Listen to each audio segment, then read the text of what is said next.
3, 4, 5, 6, 7, 10. Okay, hello, internet world. This is Norma Joe.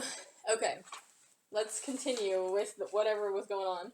Okay, Rose Day, it's a spirit day. Oh, well, thanks, I said. I didn't know there was a spirit day today. There's always a spirit day. You just gotta have the right ears, he replied creepily. 5 minutes later, I put the rose behind one of my ears. I hope it didn't have thorns. No one really noticed it except for the trench coat kid. He was eyeing me like a pedophile cow the minute I walked through the door and started snickering. Even when I sat down, he turned around to keep snickering. Wait, did I say what color rose? Oh, it was a pink rose. Okay, yeah, and depending on who's running the role play, like, they mean different things. Like, the person who's running the role play, the DM, I suppose, if you will. Except it's different from DM because in Dungeons & Dragons and shit like that, the DM usually doesn't play. They only control the scenario you're in, and they're like God or whatever. But in roleplay, everybody plays a character. That's the point. So, everybody controls the scenario, and you have to negotiate, like, outcomes between you and your partner or whoever you're interacting with. And whoever's the DM is just the one who starts the thread, or opens the forum, and stuff. But, they set the rules, but then you just run with it from there, and they play a character too. Okay. Where was I? You want to make a thing out of another thing, punk? What? Not at all, flower boy. I was about to say something, and then I noticed that he had a black rose pinned on the front of his trench coat. Yeah, that's the thing that all the emo kids always wanted, because it was like, that would be like, usually black rose means, like, I hate you, but then all the emo kids would be like, I want a black rose because I like the fact that everybody hates me, or I want to think that at least, or whatever. I want to think everybody hates me. Usually, you have a few friends, maybe one person hates you, and then everybody else doesn't give a fuck about you one way or the other. That's the way it usually goes, but, these emo fucking kids back in the day, that was part of the prestige, is like, everybody hates me, and I love it, I embrace it. Okay, well, what about you? You have one too. He rolled his eyes like I was some kind of retard. You retard. Can't you see that my rose is black? That means it's the too cool for y'all motherfuckers emo goth. Someone tried to give me this as an insult, but I took it as a compliment. Coolness rose. He just basically explained it. I just stared at him. Did you rehearse that? Yeah, a couple times. But that still doesn't diminish your loserhood of the fact that someone gave you, Ray Kashino, the biker, a pink puppy love, I like you, not love you, but like you rose. Not the certain, yes, I made up my mind, intensity of the red love rose. Not the passive, virginal, white, good friends rose. Not the foxy, sexy, teasing, yellow, more than friends rose. See, he's breaking it down right now. No, someone gave you the relic of middle school, romance immature, I like you, pink rose. Whoa, this kid had really done his homework on this Spirit Day thing. I was really impressed. But I couldn't let him ride me like that about a dumb flower. It would ruin my reputation. I snatched the emergency switchblade out from where it was taped to the bottom of the desk to my side and walked up to him. This is like some battle royale shit. Everybody has a knife taped to the bottom of their desk. Please unleash it now and stab somebody. I think you talk a little too much, trenchcoat kid. Why don't you let me give you a nice tongue piercing instead? Of course, Finn just happened to choose that moment to walk through the door. Oh, hey, what's going on? Yeah, where's the fucking teacher? Your boyfriend here is threatening me. Tell me just what it is that makes you like him, but not love him. Finn looked at me in a can you believe this shit sort of way before he just grabbed the kid out of the seat and pulled him onto the ground. Hey, what the? You wanna know why? 'Cause he won't do this. And he shoved his face up against the front of his pants. Suck 'em, Captain. Oh, I guess he took the trenchcoat kid and, like, shoved his face into his balls like that. Suck 'em, Captain. The whole class was laughing. And then the teacher, be careful the trenchcoat kid doesn't bite your dick off. He seems like he would. And then the teacher walked in. I was starting to feel like I was in some kind of play, and people kept entering stage right, or like in one of those weird fan fiction comedies where everyone is out of character pretty much all the time, and the plot has long since deteriorated, and it continues even though the story is way too long. You two, stop that sodomy this instant. What is this, a classroom or my last job? 1 hour later. After we all found out about Miss Ikanobi's shocking past, luckily, with my luck is what I meant to say. Ikanobi is gonna be fucking, like I said, another one of those fucking horrific curses, or it's gonna just mean like I like pineapples up my ass, or it's gonna mean like I'm a fucking racist or something like that. One of the two. Um. The trench coat. Oh wait, blah blah blah. You know what? One time I had a hamster in college, and I named her Zednik because I got that from the newspaper. Because even though I don't know shit about sports, uh, there was this hockey player. I haven't told this story I told this story back then like all the time, but I haven't told this story in fucking years and years. But anyways, I got her name out of the newspaper because back then, when politics weren't the only thing that people ever thought about, there was this fucking what's his name? This fucking hockey player, and he made the headlines because he fell down on the ice and another hockey player accidentally slit his throat with his skate and severed his jugular vein, I think, or some shit like that, or something, and he was fucking bleeding, and he almost bled to death, but he didn't, he lived. And everybody was fucking talking about it for a while, and his last name was Zednik. I think his first name was Richard or Robert or something like that, but his last name was Zednik, because, you know, all these fucking hockey players are of East European descent, because they're all from the fucking very, very north Canada border, like, of the Midwest and shit, where all the fucking, descendants of Middle Easterners, I mean, not Middle Easterners, the descendants of East Europeans live. So, I liked the sound of it. I thought it had a nice ring. You know, East Europeans, over here in California, in San Francisco, in the Bay Area, we have a lot of Russians, okay? We have lots of Russians, but any other kind of East European is pretty, like, rare here. You know? Like, I don't know what all the options are. Baltic, Polish, I don't know, Latvian, Lithuanian, Belarus. I don't know. Anything from over there. Turkish, does that count? Now you're getting into the more warm territories. But anyways, aside from Russians, we have tons of Russians, and they have, you know, all their Russian names, but you don't hear any other type of East European because we don't have them here. They're all over there on the East Coast and the Midwest, you know, and shit like that. Anyways, the point is I named my hamster after a fucking hockey player because I thought his name had a nice ring. And then I was in Russian class because I went up to Russian 6. That was my major in college, in case you guys don't know, is that, yes, I went to college for 2 years and my major was linguistics with a focus in Russian. So I took Russian 1 through 6, and I haven't spoken it in over 10 years, except for I just see little words here and there, so I suck. But at one time, I could at least speak like a student that had taken 6 classes of Russian. But anyways, I had a friend, there was a lot of kids, actually by the time we got to Russian 6, this is actually pretty hilarious. Like, when I started with Russian 1, you know, there was about 45 kids in the class, and it was like probably half and half, like, kids who were from Russian families, from Russia, spoke Russian at home, but either just wanted an easy A, or they never learned to write Russian, they wanted to learn that, but they spoke fluently. And then the other half was Americans who were literally starting from scratch. So obviously I was in the second group. And,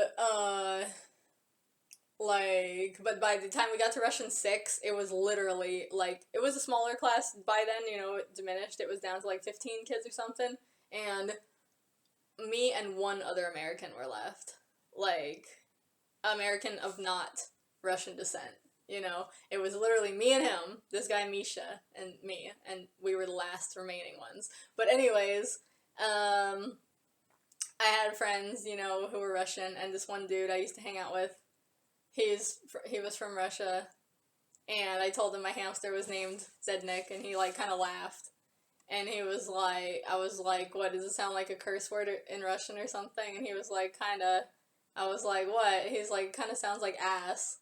And I was like, what do you mean? And he was like, it sounds like Zadnichka or something. I think that's what he said. I'm like, that doesn't sound like Zednik at all. But I mean, it kinda, but I know that Zad, like Z-A-D, means like behind. So I can see how it is related to ass, you know?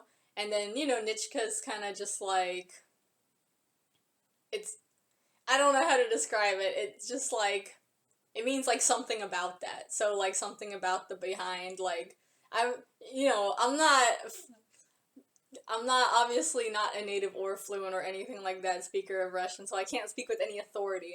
But that is my understanding. Like Chinik is a teapot, and chai means tea, obviously, and nick is just basically like an like it's just a word ending that means like an object. So it's like tea object. So it's teapot.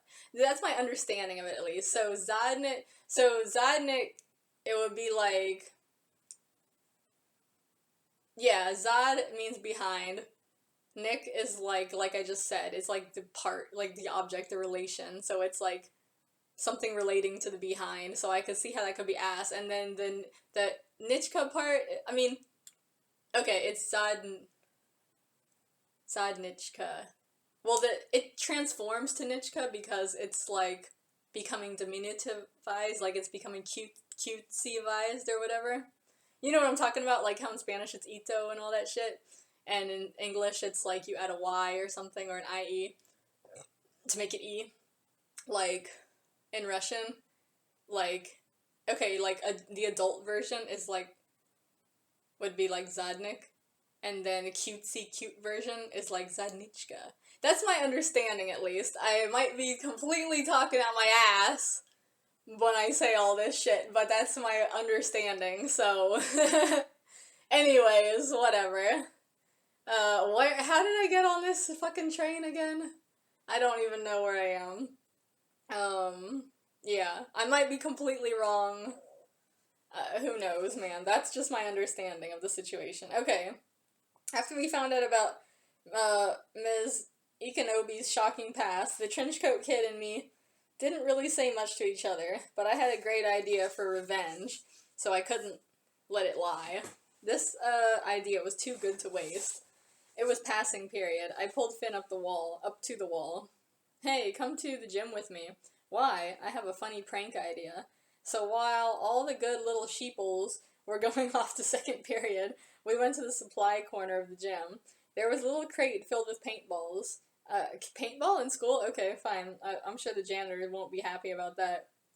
I picked out a couple pink ones while Finn stood guard. Unlike uncivilized Americans, us Japanese actually take the time and effort to match the paint color to the balloon color. I swear, sometimes I just don't understand Americans. Hey, hey, Finn whispered. Someone's coming. I ran over to the stairway and looked down. Sure enough, there was a kid coming up the stairs. It was dark at the bottom of the stairwell, and his head was bowed, but I could still recognize my rival. I wondered why he always wore that trench coat. I mean, what did he hide in it? And what kind of jacket really needed to be that long? I'm telling you, it's machine guns. No, it's not. People weren't as obsessed with that shit back in innocent old 2004, even though it was technically closer to Columbine, but not closer to all the rest of the shit that's been going on. Anyway, from this angle, it kind of looked like a dress. I gave one of the balloons to Finn, so we'd each have one, and we hurled them down the stairs at the kid. We ducked down and started giggling, but then I heard a voice which made my blood run cold. Son of a shit whore. Oh shit, I whispered. I looked over at Finn. I think we both knew what had happened, but you know how sometimes you just have to look at something anyway to see if it's true? Well, if you don't, I basically just explained it. We peeked over the wall, back down at the stairs. Sure enough, there was Chiaki, wearing a long black dress. Oh no! Well, it used to be black anyway. Now it was all splattered with pink paint. I thought I could duck back down before she saw me, but in a split second, her head snapped up and we were trapped in her glare. You, Kashino, Learson, you too covered me in Pepto-Bismol. Wait, Chiaki, it was a mistake. Let me explain. Oh, it was a mistake, all right, she growled. She came charging up the stairs at us, and we fled for our lives. The rest of Chiaki's class was coming into the gym, and they were laughing at us, but we didn't care. We wanted to live, or at the very least not be castrated. Finn and me raced out of there, down the other stairway, with a pink-splattered psychopath hot on our heels. We ran back to the main building and ran inside the first door we saw. Oh crap, Mr. Pome's biology class. Boys, boys, explain yourselves, he barked. He was holding a bloody scalpel, but we knew better than to be scared. We zigzagged through the desks and over to the other side of the room, where the back door was. I didn't actually know where that door went, but Finn probably... This is like fucking Winchester Mystery House. But Finn probably did, and even if we didn't, it was worth the risk. Chiaki burst in. Girl, girl, explain yourself. Die, biker scum, die, she screamed. Oh my god, that's like Liquid Snake. Die! She snatched someone's lamb heart out of their tray and chucked it across the room at us. Oh yeah, what was that fucking other thing that was talking about throwing lamb hearts? I swear that was from one of these other stories that I read. The only thing was it didn't hit us, or maybe that was just from the beginning of this, when they were, but I swear it's a different story. That's funny, that's like a callback. Okay, blah blah blah. The only thing was it didn't hit us, it hit some big kid who just happened to be standing up. Hey, you fag. She was a tough-looking, big, fat girl, but the minute she saw it was Chiaki, her mouth dropped. Oh god, I'm so sorry. She walked backwards into somebody's table, and their lamb heart slid into their lap. Hey, watch where you're going, fat ass. Well, hey, I feel like I've read this before. Yeah, when did I fucking read this? Okay, the big girl turned and slapped the other girl upside her mouth. The slapped girl grabbed the lamb heart off her lap and threw it, hitting somebody else. Hey! All of a sudden, the room turned into a flurry of flying lamb hearts. Mr. Pome was yelling at everyone to stop, but they weren't stopping. I looked at Finn. Hey, let's slip out, I whispered. I glanced at Chiaki. For a moment, she wasn't looking at us. I opened the door just behind us, and we slipped out. We walked out the door onto a narrow ledge. We were about 2 stories up. The hell? I yelped. Luckily, I'd closed the door behind me. This isn't possible. Of course it is, Finn replied. This building used to be used by ninjas, remember? I looked over and saw him climbing down a fire escape. Oh yeah, I said as I started to follow him. Then I was struck by a sudden idea. Hey, you gotta wonder what happened to all of them. Yeah, well I guess they just disappeared or something. Maybe they're still there and they're just so sneaky no one sees them. That's what he said, but I still had to wonder, especially when I got those weird prickly feelings on the back of my neck. Well, I'd contemplate that later. Right now, we had to find some place to hide out before Chiaki found us again. Jordan's POV. After a whole day of searching, we still hadn't found the madam. The laundromat led to the coffee shop, which led to the Asian market, which led to Petco, which led to here, the pool hall. We were getting desperate. We knew that what Tino would do to us if we couldn't collect the money. Dallas was already drowning his sorrows, but I wasn't about to give up so soon. As I searched for the madam, I came across Soda and Pony. We'd all sort of separated when we came in. Why do you drink that Oklahoman shit? Soda asked. Because I am Oklahoman shit, Pony slurred. His brother smacked him across the mouth.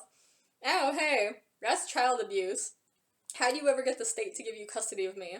I didn't, asshole. Derry's got custody of us. I just watch your prepubescent ass every time we go on one of these trips. I am totally pubescent. Haha, yeah, that's a good one. You're so prepubescent when somebody says beaver, you think of the gay-ass TV show. Hey, like, break it up, guys, break it up, I said. How come you guys are just, like, sitting around when you should be, like, looking for the madam? Chill, Jordan, Soda purred. We're taking a break. You wouldn't, like, say that to Tino. So, I'm saying it to you. Good point. Pony pointed a finger at me. I didn't know if he was drunk or just acting like it. Oh yeah, let me ask you something. How come you've been wearing that snow hat lately? I pulled my hat down tighter over my hair in case he got any funny ideas and slunk off angrily. They were totally impossible. I guess if I cared about finding her, then I'd have to do it myself. Stupid greasers. I snapped out of my daydream when I almost walked into some blonde guy. Another blonde guy. Like, sorry, I replied with my head down. That's cool. I stopped dead in my tracks. I knew that voice. I knew it, and apparently he recognized my voice, too, because we turned around at the exact same time and stared at each other. Ray Kashino. Jordan? Ray? What the fuck are you doing here? We yelled in unison. Everyone else in the place was getting interested. They were all looking at us, and I could hear them all whispering things like, whoa, they look the same. Which one do you bet on? And, hey, Ellis, grab me another beer. What are you doing here? He asked me.